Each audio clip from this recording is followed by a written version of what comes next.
और अब वो सिलसिला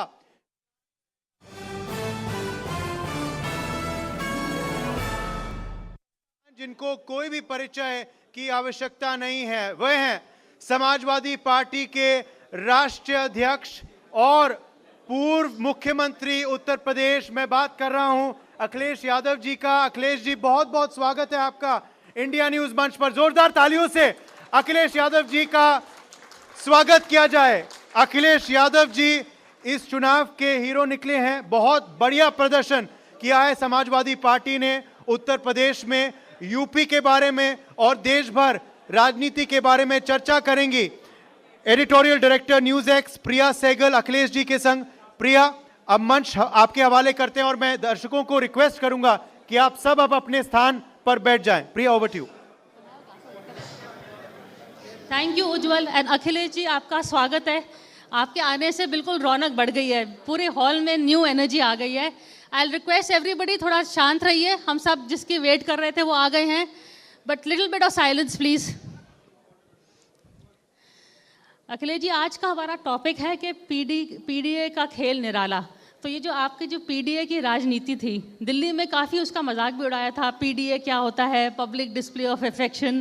पर लगता है कि जनता ने पीडीए आपको दे दिया वापस, क्योंकि ये जो चुनाव जो आप जीते हैं, first I want to congratulate you. सबसे ज़्यादा नंबर समाजवादी पार्टी कभी का वो आप लाए हैं, थर्ड लार्जेस्ट पार्टी है। और उसकी रणनीति के बारे में आप बताइए। मैं सबसे पहले आपका धन्यवाद देता हूँ।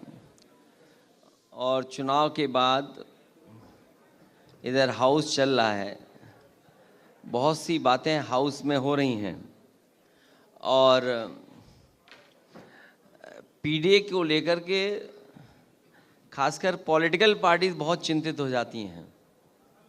कल ही एक फैसला मैंने लिया और पार्टी के कई वरिष्ठ नेताओं से मैंने जब राय ली तो उन्होंने कहा कि माता प्रसाद पांडे जी ही सबसे बेहतर होंगे जो लीडर ऑफ अपोजिशन बने। उसके बाद सभी की राय को मानते हुए समाजवादी पार्टी ने वहाँ पर माता प्रसाद पांडे जी को लीडर ऑफ अपोजिशन की जिम्मेदारी सदन में दी है। उसके बाद तो सबसे ज़्यादा तकलीफ अगर किसी दल को हुई है तो वो भारतीय जनता पार्टी।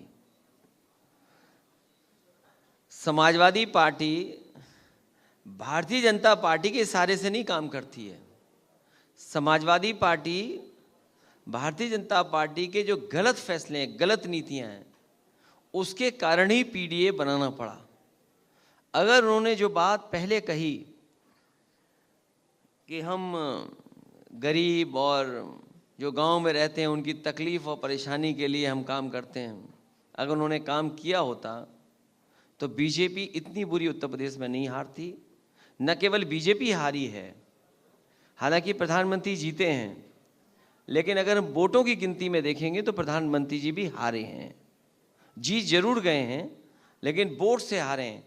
पीडीए में आज़ादी के बाद जिन लोगों को हक और सम्मान नहीं मिला, उनके हक और सम्मान की लड़ाई है, उनके सम्मान की बात है।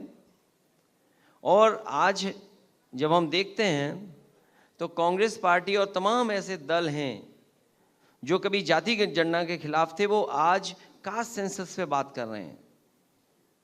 तो कास्ट सेंसस की अगर बात हो रही है तो कहीं ना कहीं पीडीए को ही सम्मान और हक मिलने जा रहा है।